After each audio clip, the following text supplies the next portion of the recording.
Hi friends, welcome back to my channel. Myself Rajyasree Banerjee from Bankura Sammelani Medical College and Hospital. আজকে দেখো আমরা বায়োমলিকিউলস চ্যাপ্টারে 9.3 অর্থাৎ বায়োম্যাক্রোমলিকিউলস এটা কি বা কি আছে ভিতরে এটা লেখাটা সেটা আজকে আমরা দেখব। ঠিক আছে, তো চলো দেরি না করে শুরু করে দিই। কি লেখা আছে? বায়োম্যাক্রোমলিকিউলস, there is one feature common to all those compound found in the acid soluble pool।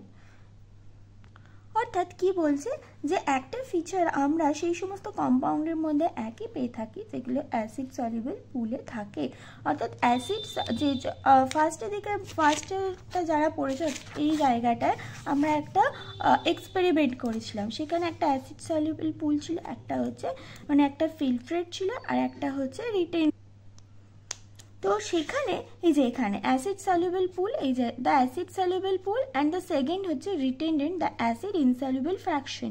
এই যে অ্যাসিড সলিউবল যে পুলটা সেটাই বলছে এখানে যে হ্যাঁ, এই অ্যাসিড সলিউবল পুলের মধ্যে যে কম্পাউন্ডসগুলো আমরা পেয়ে থাকি তার মধ্যে একটা ফিচার হচ্ছে কমন থাকে। কি feature? They have molecular weights ranging from 18 to around 800 daltons approximately. অর্থাৎ তাদের মলিকুলার ওয়েট 18 থেকে 800 ডালটনের মধ্যে থেকে থাকে অ্যাপ্রক্সিমেটলি। ঠিক আছে।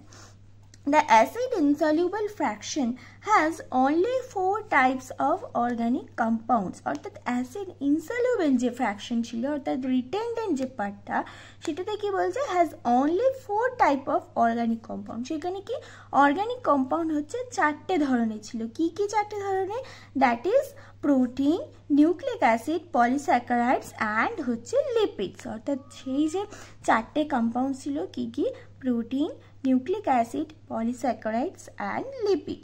These classes of compound with the exception of lipids অর্থাৎ এই যে 4টে কম্পাউন্ড তার মধ্যে লিপিডটা বাদে বাকিগুলো have molecular weight in the range of 10,000 daltons and above। অর্থাৎ লিপিড বাদে এই যে বাকিগুলোর মলিকিউলার ওয়েট কত? 10,000 থেকে 10,000 ডালটন এবং তার বেশি হয়ে থাকে। তাহলে এখান থেকে কি দেখলাম? অ্যাসিড সলিউবল যে পুল তার মলিকিউলার ওয়েট অনেক কম, যেমন 18 টু অ্যারাউন্ড 800 ডালটনস, আর এখানে শুরুই হচ্ছে 10,000 ডালটন থেকে অ্যাভাবে। অ্যাসিড ইনসলিউবল যে পার্টটা সেখানে কি কি থাকে? Mainly protein, nucleic acid, polysaccharide and lipid. এই লিপিডটা বাদে বাকিগুলোর মলিকিউলার ওয়েট 10,000 ডালটন থেকে অ্যাভাবে হয়ে থাকে। বোঝা গেল? এবারে কি বলছে? For this very reason biomolecules, that is chemical compounds found in living organism, are of 2 types। অর্থাৎ এই জন্য এই যে মলিকিউলার ওয়েটের ভ্যারিয়েশনের জন্য লিভিং অর্গানিজমের মধ্যে যে কেমিক্যাল কম্পাউন্ডস পেয়ে থাকি সেটা হচ্ছে 2 ধরনের হয়ে থাকে। One, those which have molecular weight less than 1000 Dalton. অর্থাৎ এতক্ষণ আমরা কি করছিলাম? Acid soluble, acid insoluble. এখন কি করা হলো? এখন হচ্ছে একটা কম্পাউন্ড বলা হচ্ছে যেটা যার হচ্ছে one those which have molecular weight less than 1000 Dalton. অর্থাৎ 1000 ডালটনের নিচে যারা তাদেরকে একটা টাইপে ভাগ করা হলো। And are usually refer to as micromolecules or simply biomolecules. এবং তাদেরকে বলা হলো সিম্পলি বায়োমলিকিউলস বা ম্যাক্রোমলিকিউলস, এই মাইক্রোমলিকিউলস। ঠিক আছে। while those which are found in the acid insoluble fraction, অর্থাৎ অ্যাসিড ইনসলভেবল ফ্র্যাকশনে কি কি ছিল? প্রোটিন, নিউক্লিক অ্যাসিড, এগুলোর তো মলিকিউলার ওয়েট অনেক বেশি, সেটাই বলছে। while those which are found in the acid insoluble fraction are called macromolecules or biomacromolecules। তাহলে লিভিং অর্গানিজমের মধ্যে এখন এবার দুটো ভাগে আমরা মলিকিউলস দেখতে পেলাম। একটা হচ্ছে মাইক্রোমলিকিউলস, ম্যাক্রোমলিকিউলস। মাইক্রোমলিকিউলসের মলিকিউলার ওয়েট 1000 ডালটনের নিচে, আর ম্যাক্রোমলিকিউলসের মানে মলিকিউলার ওয়েট 1000 ডালটনের বেশি। এই যে 1000 ডালটনের কম আর 1000 ডাল্টনের বেশি। কম হলে বলা হবে মাইক্রোমলিকিউলস, বেশি হলে বলা হবে ম্যাক্রোমলিকিউলস। তো কমেতে মেনলি কোনগুলো পাওয়া যায়? যেগুলো অ্যাসিড সলিউবল পুলে পাওয়া গেছিলো সেগুলো। আর বেশিতে কোনগুলো পাওয়া যায়? যেগুলো রিটেনডেন্ট অর্থাৎ অ্যাসিড ইনসলিউবল পুলে যেগুলো হচ্ছে পাওয়া গেছিলো। তার মধ্যে কি কি থাকে? Protein, nucleic acid, polysaccharide. Lipid কিন্তু এক্সেপশন বলেছিল, এই এক্সেপশন কিন্তু আমাদের মনে রাখতে হবে যে লিপিড ছাড়া বাকিগুলো হচ্ছে 10,000 ডাল্টন কিংবা তার উপরে হচ্ছে মলিকিউলার ওয়েট থেকে থাকে। The molecules in the insoluble fraction with the exception of lipids আর পলিমারিক সাবস্টেন্স, অর্থাৎ সেই মলিকিউলগুলো যেগুলো ইনসলিউবল ফ্র্যাকশনে পাওয়া যাচ্ছে অর্থাৎ রিটেনডেন্টে, কি বলছে? এক্সেপশন অফ লিপিড ছাড়া বাকি সব কিন্তু পলিমারিক ভাবে হচ্ছে থাকে, অর্থাৎ একটা যে থাকে মনোমার হিসেবে সেটা নয়, পলিমার ফর্মে থাকে, অর্থাৎ অনেকগুলো হচ্ছে মলিকিউল জুড়ে জুড়ে একটা জিনিস তৈরি হয়।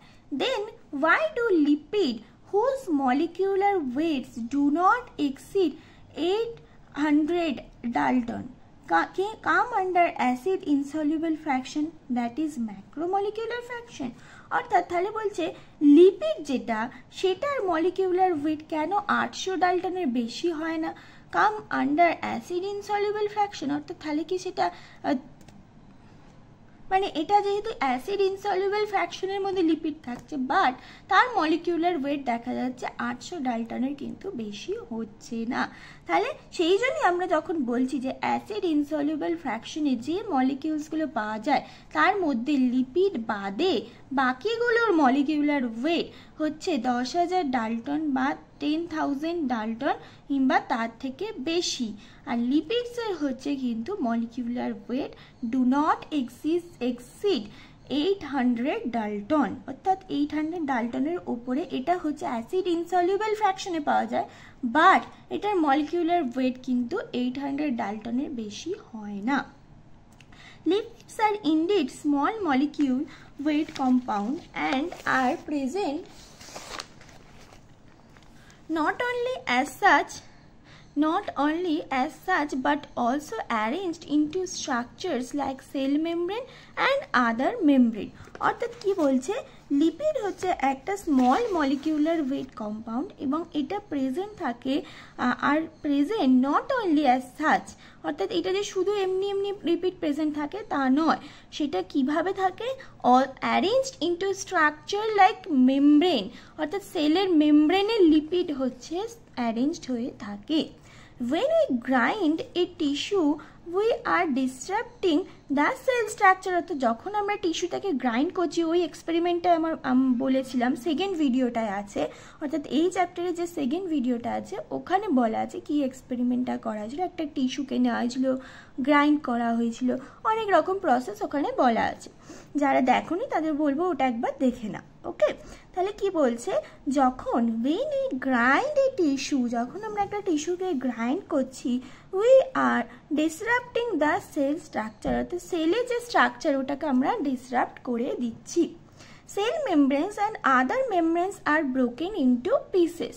যখন ওটাকে আমরা গ্রাইন্ড করছি তখন কি হচ্ছে? সেলের যে মেমব্রেন এবং ভিতরে যত অর্গানেলসের যত মেমব্রেন আছে সব কিন্তু ডিসরাপ্ট হয়ে যাচ্ছে এবং মেমব্রেনের মধ্যে কিন্তু লিপিড থাকছে, সেটাই বলছে। দেখো, broken into pieces and form vesicle which are not water soluble, অর্থাৎ এই যে মেমব্রেনগুলো সেগুলো কি হচ্ছে? ব্রোকেন হয়ে যাচ্ছে এবং ভেসিকলস ফর্ম তৈরি করছে যেটা কিনা ওয়াটার সলিউবল নয়। Therefore these membrane fragment in the form of vesicle get separated along with the acid insoluble pool and hence in the macromolecular function। অর্থাৎ কি বলছে? এই যে মেমব্রেন ফ্র্যাগমেন্টগুলো ভেসিকল ফর্মে হচ্ছে সেপারেট হচ্ছে কার সাথে? অ্যাসিড ইনসলিউবল যে পুলটা থাকছে তার সাথে। এবং আমরা জানি কি অ্যাসিড ইনসলিউবল পুলে যেগুলো থাকে সেগুলো কি মলিকিউলার ওয়েট বেশি হয়, তাই তাদের ম্যাক্রোমলিকিউলস বলছি। এবং এই জন্যই কি হচ্ছে? লিপিডটা ম্যাক্রোমলিকিউলার যে ফ্র্যাকশন সেখানে চলে আসছে। বোঝা গেল?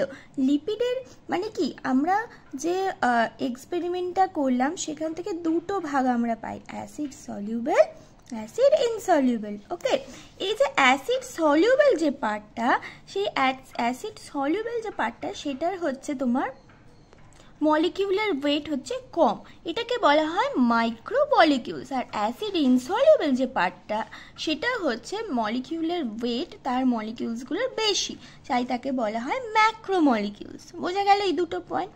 এবারে অ্যাসিড ইনসলিউবল পার্টের মধ্যে আমরা যে মলিকিউলসগুলো পাই তার মধ্যে হচ্ছে লিপিড থাকে।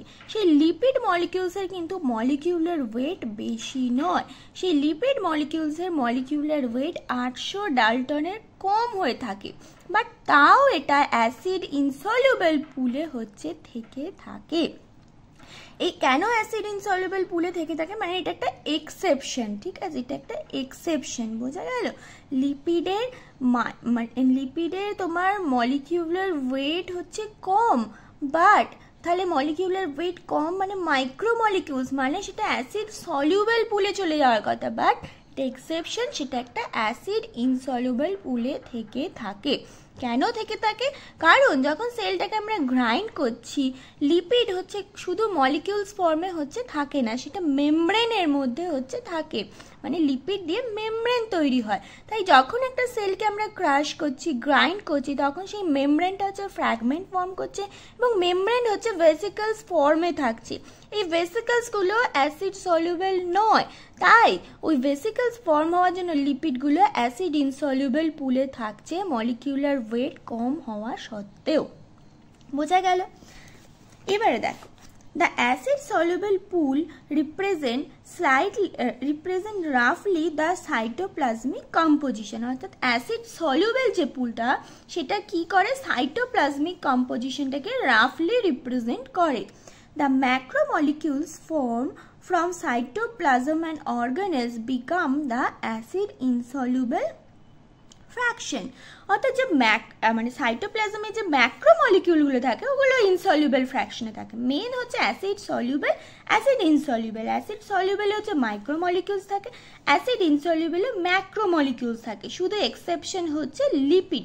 লিপিডের মলিকিউলার ওয়েট কম হওয়ার সত্ত্বেও সেটা অ্যাসিড ইনসলিউবল পুলে থাকে, কারণ লিপিড হচ্ছে মেমব্রেন তৈরি করে, যেটা কিনা সেল যখন গ্রাইন্ড করা হয় সেটা ভেসিকলস ফর্ম করে এবং সেটা অ্যাসিড ইনসলিউবল পুলে এই জন্যই থাকে, তার মলিকিউলার ওয়েট বেশি বলে নয়।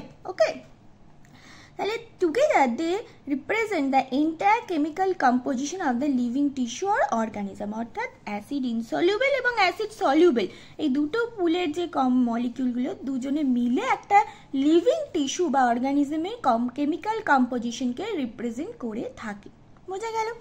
In summary, if we represent the chemical composition of living tissue from abundant point of view and arrange them class-wise, we observe that water is the most abundant chemicals in living organism. যদি আমরা living টিস্যুর মধ্যে যে chemical composition পাওয়া যায় তার যদি কতটা পরিমাণে পাওয়া যায় এরমভাবে হচ্ছে অ্যারেঞ্জ করি, তাহলে ওয়াটার হচ্ছে সবার ওপরে থাকবে। অর্থাৎ জল, আমরা জানি যে জলই জীবন, অর্থাৎ আমাদের বেশিরভাগ বডির বেশিরভাগ, যেমন পৃথিবীর বেশিরভাগ অংশই হচ্ছে জল আছে, 3 ভাগ জল 1 ভাগ স্থল, আমরা তো জানি। ঠিক একইভাবে আমাদের বডির মধ্যে অর্থাৎ লিভিং অর্গানিজমের বডির মধ্যেও কিন্তু জল বেশি থাকে। অর্থাৎ বলছে লিভিং অর্গানিজমের মধ্যে যে কেমিক্যালসগুলো আছে ওগুলোকে যদি আমরা কতটা পরিমাণে পাওয়া যায় তার ভিত্তিতে, মানে যেটা বেশি পরিমাণে পাওয়া যায় সেটাকে লিস্টের ওপরে, তারপরে আস্তে আস্তে কমের দিকে কম পরিমাণে পাওয়া যায় সেইরকম ক্রমানুসারে সাজায়, তাহলে আমরা ওয়াটার অর্থাৎ জলটাকে সবার ওপরে পাবো। এই যে ওয়াটার হচ্ছে পার্সেন্টেজ অফ টোটাল সেলুলার মাসে হচ্ছে 70 to 90% হচ্ছে, মানে একটা সেলের মাসে, সেলের একটা যে টোটাল মাস তার 70 থেকে 90% হচ্ছে ওয়াটার থাকে। বোঝা গেল? তাহলে ওয়াটার হচ্ছে সবার ওপরে আমরা পেয়ে থাকি। তো এটা থেকে কোশ্চেন আসতে পারে। আর ওই যে ছকটা তোমরা এখানে হচ্ছে লিখে নিতে পারো যে acid soluble, acid insoluble. Acid soluble mainly হচ্ছে মাইক্রোমলিকিউলস থাকে যেটা হচ্ছে 1000 ডাল্টনের কম, আর অ্যাসিড ইনসলিউবল হচ্ছে ম্যাক্রোমলিকিউলস থাকে যেটা হচ্ছে 1000 ডাল্টনের মোটামুটি বেশি হয়ে থাকে। সেখানে কি কি থাকে, প্রোটিন থাকে, এই অ্যামিনো অ্যাসিড থাকে, তারপর লিপিড থাকে এবং হচ্ছে অ্যামিনো অ্যাসিড, লিপিড, পলিস্যাকারাইডস এগুলো হচ্ছে থেকে থাকে। তার মধ্যে এক্সেপশন হচ্ছে কি লিপিড, যেটা লিপিডটা হচ্ছে কি এটা হচ্ছে এটার মলিকিউলার ওয়েট বেশি নয়, তাও এটা কি এটা অ্যাসিড ইনসলিউবল পুলে থেকে থাকে। এক্সেপশনটা কিন্তু খুব ভালো করে মনে রাখতে হবে যে লিপিড অ্যাসিড ইনসলিউবল পুলে থাকে ঠিকই, কিন্তু ওটার মলিকিউলার ওয়েট কিন্তু বেশি নয়, ওটা 800 ডাল্টনের কমই মলিকিউলার ওয়েট থাকছে। অর্থাৎ লিপিডের ক্ষেত্রে এক্সেপশন পার্টটা আমাদের মনে রাখতে হবে।